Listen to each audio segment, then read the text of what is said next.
Ngayon, maaga ako gumising at tinawagan na ako ng 5:30 dahil sasamahan namin si Manuel ngayon sa Lipa. Kukunin yung PSA niya dahil nga inayos niya at female siya. Lalaki naman, ginagawa ng female. Kaya naman pag lumaki, hirap na hirap ang paayos, mahal-mahal. Tapos yung akin naman, ang female sa akin, voter certification. Diyos ko, nung nag-register naman ako, kitang-kita ang balbas ko itubuan. Bago nilagay i-female. Kami patuloy ay nagpapakahirap ngayon. Eh, hindi ko na yun naayusin. Kaya inang female. And guys, hindi ko malaman kung bakit kami yung mga ginagawa kami yung female sa aming mga documents. Maaga kami ngayon dahil di umadada ang mga malilate ay manlilibre daw. Sabi ko, hindi, aagahan ko na laang kasi ako manlibre. Hindi ko alam kung nasa na ang kaluluwa ni Manuel at hindi pa din natawag ngayon anong oras na, tapos na akong gumayak. Yan, simple lang naman ang gayak ko. Kaya napakabilis. Sana ang ayos ng buhok kong ari umabot hanggang Lipa. Huwag sana mabusangsang sa jeep. Siyempre guys, dahil hindi pa nagayak si Bakla, hindi ko alam kung siya tulog pa, si Binabae. Nandito muna ako ka na call center. Natawag na siya! Wow, hindi ka nasunog sa lawa kasi gawa ng 36K. Wow. Magaling siya ito. Sagutin mo na. Guys. Ayan, natawag na siya. Sasagutin ko lang siya at i-update namin kayo pag nasa Lipa na kami, ha? Akala ko bagay itoong jogging na jogging itong si Kulot kaya hindi umuwi. Ha? Jogging na jogging, natapalan ni call center ng sleep aid patch. Diba? Tulog na tulog. Ayun, mga ko. Ayun guys, sa mga hindi makakatulog dyan, may insomnia, ayun ang kailangan nyo. Sleep aid patch, yan. Tingnan nyo naman, hindi daw umuwi si Kulot kagabi, iniwan ang motor at magja-jogging. Yan, nasa California na ang kaluluwa niya. Alam mo, magja-jogging ka, sabi ni call center. Anong oras na ba? 6:30, bebe. Kasi ako sa call center na rin, parang Ayan din po si Ga. Antok na antok silang dalawa, hindi ko alam kung anong ginawa nila kagabi. May dialysis ka ngayon, te. Gising. Yan. Ang dalawang syombing Ang dalawang syombing magja-jogging na nakarating na ng Laplaya ang kaluluwa. Ano pa sa kanila? Yan. So yan, iniintay ko na lang ang hudyat ni Binabaeng hingal na sa paglalakad.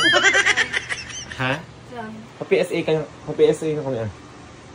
Magja-jogging pa pa. Ano ba? Mauna. Mauna pa namin kayo. Kukuha kami ng Wala mo kayo sasama ka sa amin? Hindi mo yung sa call center. Maganda ang tapal sa noo. Sleep aid patch yan guys. Sa mga hindi makatulog ng maaga. Hindi masarap ang tulog. Tingnan nyo si Ga. May tapal din yan. Wala akong wala. Malakik yung mampa. Ano magkakameron lahat ng pamilya inilagyan? Hindi naman sleep aid patch ang kay Ga. Ginger patch dahil lahat ng katawan niya yung masasakit. Ayun guys, pakita ko sa inyo si Chacon. Yan si Chaconi, maagang naggagayak para sa anak niya magdadialysis. Yan. Ang agad ng kontalita. Ha? Kung tama? Nagpapasama naman si Manuel sa PSA. Kukunin na. Di ka siya i-female. Oo. Ginawang male. Ay, naayos na. Ayata. Kaya kukunin na. Yan guys, mag-i-steam si Chaconi ng okra at talong para kay Tito Arj. Yan. Ang mabuting ina! Hindi, pag makalakad kayo Manuel mag-isa. Yun lang, hingal na. Bababa ng kanila. Bakit? Naglulusok? Oo. Hindi pa dala tulog. Ewan. Di lalong hindi na nagising ng maaga. Bakit hindi ka lakad? Hindi ka nagdala ng payong. Takbo siya dahil mga walang payong. Nagkamali pa ako ng sinuot ng sapatos. Puting-puti. Naulan pala. Diyos ko. Yan, kasama namin si Combustion Girl. Kukuha ng PSA ni Baklars. Anong gagawin na dito? Pupunitin ko yan. Guys, hindi kami po ibinaba ng jeep. Ano kang kukunin yung PSA o death certificate? PSA ko, pati ka pumunta sa cemetery, utas ka. Ako nagtataka sa inyo, nandini na tayo. Diyos ko. Tingnan nyo. Hindi mo pa naman dito sa bahay. Bibigyan kita ng isa. Guys, hindi pa nakuha ang PSA ni Manuel. Diyos ko, ang dami pang proseso. May mga i-maintain pa daw sa Quezon City. Di umano. E ngayon, nag-iikot din at bibili si Manuel. Nagbabalak nang bumili ng kama, ng katre. Ito lang kwarto.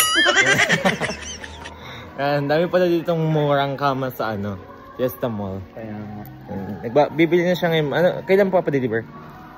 baka sa 2028. 2028 pa pala. Wala din naman kami magawa dito sa labas. Kakatapos lang ni Manuel dito sa PSA. Mag-a-apply na lang kami sa Result CX. Ayan. Wala kami magawa. Pinahawa ko kay bakla ang nail cutter. Tignan mo kung saan nilagay. Kung may madudulas pa kasalanan pa Teka lang. Mamay! Si Mamay. Si Lolo. Nalaglag pa. Guys, hindi naman ganari. Parang may black eye ang buong Guys, nagpa-order si Manuel ng macaroni soup. 55 pesos. Sana inag-1 kilong sopas na lang. Ang dami pang mabibigyan din sa loob ng Jollibee. May birthday ko at ipamamahagi. Nog-nog. Parang naman itapon mo ng nail cutter na. Sira na naman. Ba't hinang-hinayin? Kuya, 8 pesos lang naman palang bili mo din.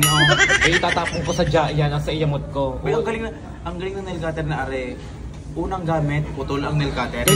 Bagong-bago yan. Tingnan nyo, hindi pa napuputol ang aking kuko. Nauna pang naputol ang ano? 8 pesos na nilagay.